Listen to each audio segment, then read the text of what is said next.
ያውን ያብሪሽ ስልክ ነው እንግዲህ እዚህ ጋር እጄ ላይ ያለው እቺ 3 ቁጥር 3 ጭረቷ ከስር ያው ላይ ወደ ላይቭ ሞድ ከተናለች አንተ ታውቀዋለህ።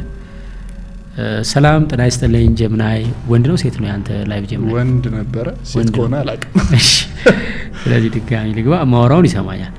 ሰላም ጀምናይ ጤና ይስጥልኝ እንደምን አለ? እግዚአብሔር ይመስገን እኔ ደህና ነኝ። አንተ? ሴት ነች። እሺ ይቅርታ ሴት በመሆንሽ ደስ ብሎኛል። ደህና ነኝ እግዚአብሔር ይመስገን።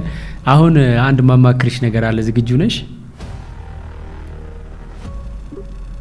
ምንም ችግር የለውም ደስ ይለኛል። በምን ጉዳይ ልናወራ ነው?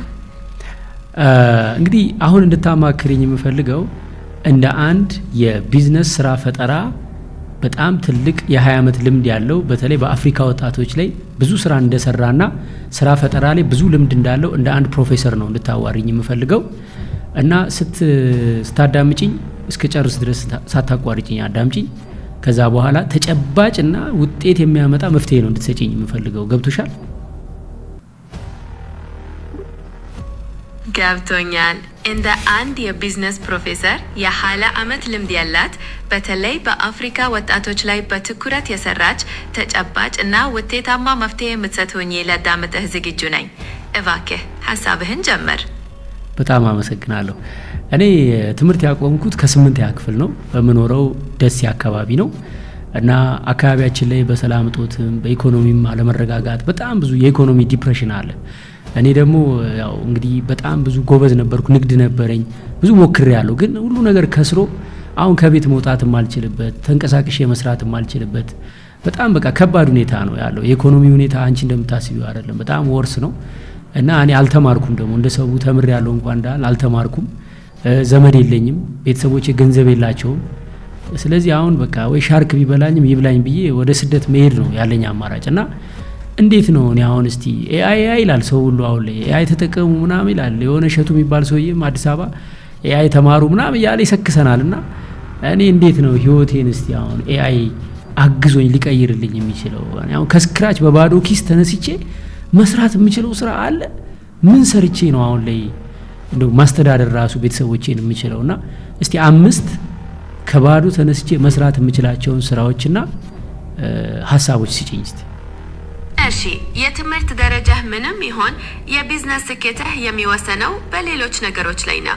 ለምሳሌ ጠንካራ የስራ ስነ ምግባር፣ ያለማቋረጥ የመማር ተነሳሽነት እና ጥሩ የሰዎች ግንኙነት ወሳኝ ናቸው።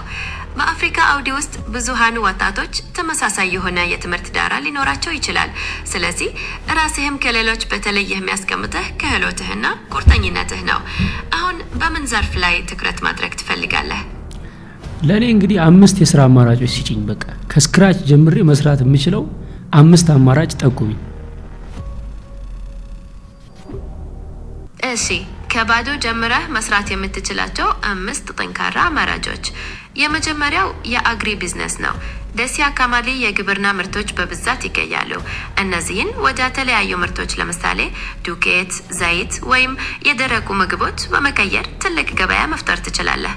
ሁለተኛው የቴክኒክ ስልጠና እና ጥገና። በአካባቢው ያሉ ማሽነሪዎችና የቤት እቃዎች ሁልጊዜ ጥገና ይፈልጋሉ። ይህንን እንደ ቢዝነስ መውሰድ ትችላለህ። ሶስተኛው ንግድ፣ እንደ አትክልት እና ፍራፍሬ ወይም የልብስ ንግድ በትንሽ ካፒታል መጀመር ተችሉ ብዙ ትርፍ ማግኘት ይቻላል። አራተኛው የማምረት ስራ፣ ለምሳሌ የሳሙና ምርት፣ የንጽህና መጠበቂያ እቃዎች ወይም ቀላል የቤት እቃዎች ማምረት። የመጨረሻውና አምስተኛው አገልግሎት መስጠት፣ እንደ ምግብ ዝግጅት፣ የጽዳት አገልግሎት ወይም የጥበቃ ስራዎች መጀመር ትችላለህ። ከእነዚህ አማራጮች በየትኛው ላይ ትኩረት ማድረግ ትፈልጋለህ?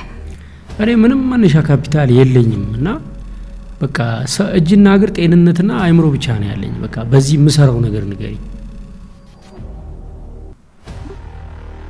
ምንም ካፒታል ሳይኖርህ መጀመር የምትችላቸው በርካታ ስራዎች አሉ። ዋናው የአይምሮህ ጥንካሬና ችሎታህን ወደ ተግባር መቀየር ነው። አንደኛ በማማከርና በአገልግሎት ዘርፍ፣ ለምሳሌ የግብርና ተሞክሮህን ለሌሎች ማካፈል ወይም ቀላል የቤት ስራዎችን በማገዝ ገቢ መፍጠር ትችላለህ። ሁለተኛ በመማርና ክህሎትህን ማዳበር፣ እንደ አናቲነት፣ የኤሌክትሪክ ስራ ወይም የልብስ ስፌት ያሉ ክህሎቶችን ተምረህ በነፃ መስራት ትጀምራለህ። ሶስተኛ በማህበራዊ ሚዲያ ና ግብይት። አሁን ብዙዎች በማህበራዊ ሚዲያ ገበያ ይፈጥራሉ። የአካባቢህን ምርቶች በማስተዋወቅ ኮሚሽን ማግኘት ትችላለህ። አራተኛ የተፈጥሮ ሀብትን መጠቀም። ለምሳሌ ከሸክላ ስራ፣ ከሽመና ወይም ቅርጻቅርጽ ያሉ ስራዎችን መጀመር ትችላለህ። አምስተኛ ስራዎችን በቡድን መስራት። ከጓደኞችህ ጋር በመተባበር ያለህን ጥንካሬ መሰረት በማድረግ የጋራ ስራ መፍጠር ትችላለህ። ከነዚህ የትኛው ወጣት?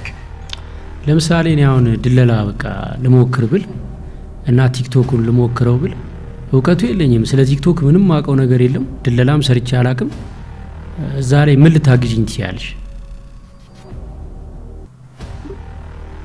እሺ፣ ድለላና ቲክቶክን ከባዶ መጀመር ይቻላል። ለድለላ መጀመሪያ አካባቢህን በደንብ ማጥናት ያስፈልጋል። የትኞቹ ምርቶች ወይም አገልግሎቶች ተፈላጊነት እንዳላቸው ተረዳ። ከዚያም በሻጭና በገዢ መካከል አገናኝ በመሆን ኮሚሽን ማግኘት ትችላለህ።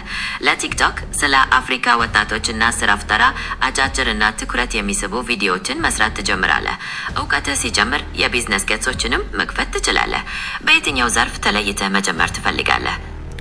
አሁን ስለ ድለላውና ስለ ቲክቶኩ ለ15 ቀን ያክል በቀን 30 ደቂቃ ልታስተምሪኝ ትችላለሽ? ምንም አላቅም። እኔ አሁን መማር አለብኝ መጀመሪያና ሄጄ ለመማርም ከፍዬ መማር አልችልም።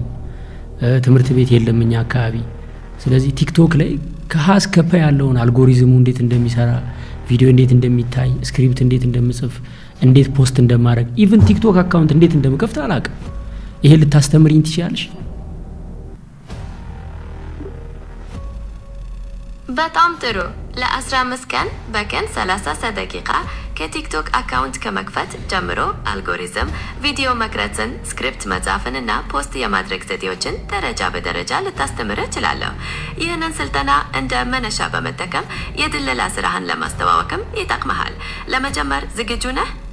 እሺ፣ ሌላው አሁን የድለላውን ስራ ፎቅ ላይ ቢሮ ተከራይቼ በስሬም ሰራተኞች ቀጥሬ በቃ አዘምኘው ልስራ ብል ብድር ማግኘት የምችለው እንዴት ነው? ፕሮፖዛል መጻፍ አልችልም። እኔ የብድር ፕሮፖዛል ጽፊልኝ ትችላለሽ? እርግጥ ነው ለቢዝነስ ብድር ፕሮፖዛል ማዘጋጀት ወሳኝ ነው። የቢሮ ኪራይና ሰራተኞች ቀጥሮ ለመስራት የሚያስፈልገውን ዝርዝር ፕሮፖዛል ልጽፍልህ እችላለሁ። ለዚህ የሚያስፈልጉኝ አንዳንድ መረጃዎች አሉ። ለምሳሌ የቢዝነስህ ትክክለኛ ስም፣ የሚሰጠው አገልግሎት በዝርዝር፣ የሚያስፈልግህ የገንዘብ መጠንና መመለሻው ጊዜ፣ እንዲሁም የአካባቢው የገበያ ሁኔታን የሚመለከት መረጃ። እነዚህን ብታቀብለኝ ጥሩ ፕሮፖዛል ማዘጋጀት እችላለሁ።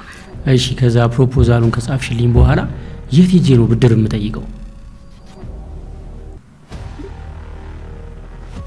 ፕሮፖዛሉን ካዘጋጀን በኋላ ብድር ለመጠየቅ የተለያዩ አማራጮች አሉ።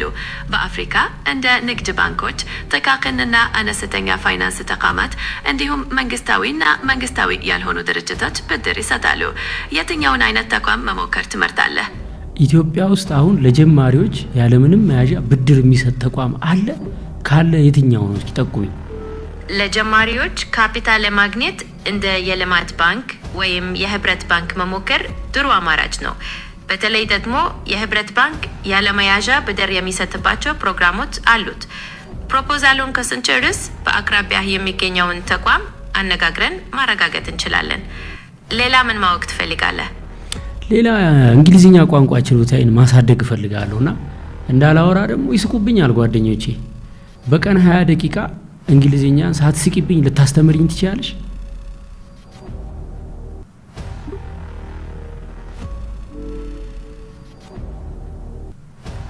እሺ፣ ችግር የለውም። በቀን 20 ደቂቃ የእንግሊዝኛ ትምህርት ልታስተምረህ ትችላለህ። ጓደኞችህም እንዳይስቁብ በልበ ሙሉነት እንድትናገር የሚረዱህን ዘዴዎችም እናያለን። ከየት እንጀምር? ከመሰረታዊ የቃላት መማማር ይሁን? ግን ስታስተምሪኝ በአማርኛ አስረጅኝ እሺ።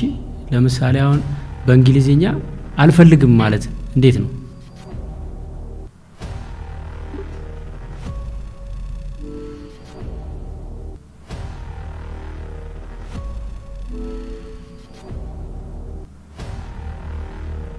I don't want down in English ማለት ትችላለህ። ወይም በቀላሉ I don't need the word down ማለቱም ይቻላል። የትኛውን መጠቀም ትፈልጋለህ? በጣም አሪፍ። የመጨረሻ ጥያቄ ነው የምጠይቅሽ። እኔ የሆነ ሀሳብ አለኝ ማለት የበጎ አድራጎት ሀሳብ ነውና አሁን እንደ ኤንጂኦ ነገር በቃ ማቋቋም ፈልጋለሁና ምሰራው ህፃናት ላይ ነው። ምን አይነት ህፃናት ላይ መሰለሽ? አይነ ስውራን ህፃናት ላይ መስራት ፈልጋለሁና አይነ ስውራን ህፃናትን እንደልባቸው ስለማይጫወቱ ለአይነ ስውራን ህፃናት የመጫወቻ ሐሳብ ያለው በየሀገሩ እየዞርኩ እነሱን የሚያጫውት ፕሮጀክት ልፈጥር ብፈልግ ፈንድ ከየት ማግኘት እችላለሁ? እስኪ ንገሪኝ። ዓለም አቀፍ ፈንዶች አሉ እንዴ በዚህ ዙሪያ? በጣም አድሚራብል የሆነ ሀሳብ ነው። የአይን ስውራን ህጻናት ላይ የሚያተኩር የነ ፕሮፊት ፕሮጀክት ዓለም አቀፍ የገንዘብ ድጋፍ ሊያገኝ ይችላል። እንደ ዩኒሴፍ፣ ሴቭ ዘ ቺልድረን እና ሌሎች ትላልቅ ዓለም አቀፍ ድርጅቶች ለእንደዚህ አይነቱ ፕሮጀክት የገንዘብ ድጋፍ ይሰጣሉ። እንዲሁም አንዳንድ ትላልቅ ኩባንያዎችም የማህበራዊ ኃላፊነት ፕሮግራሞች አሏቸው። ፕሮፖዛልህን ስናዘጋጅ እነዚህን ሁሉ ከግምት እናስገባለን። ሌላ ምን ማካተት ትፈልጋለህ? ፕሮፖዛሉን ከጻፍሽልኝ በኋላ ለሴቭ ዘ ቺልድረን እና ለዩኒሴፍ እምልክበትን የዌብሳይታቸውን ሊንክ ታመጪልኛለሽ?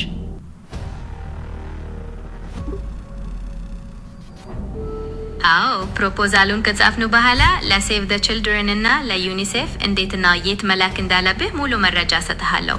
የድርጅቶቹን ድረገጾችን ላይክ በማድረግ ስለሚሰጡት ገንዘብ ድጋፍ በዝርዝር ማየትም ትችላለህ።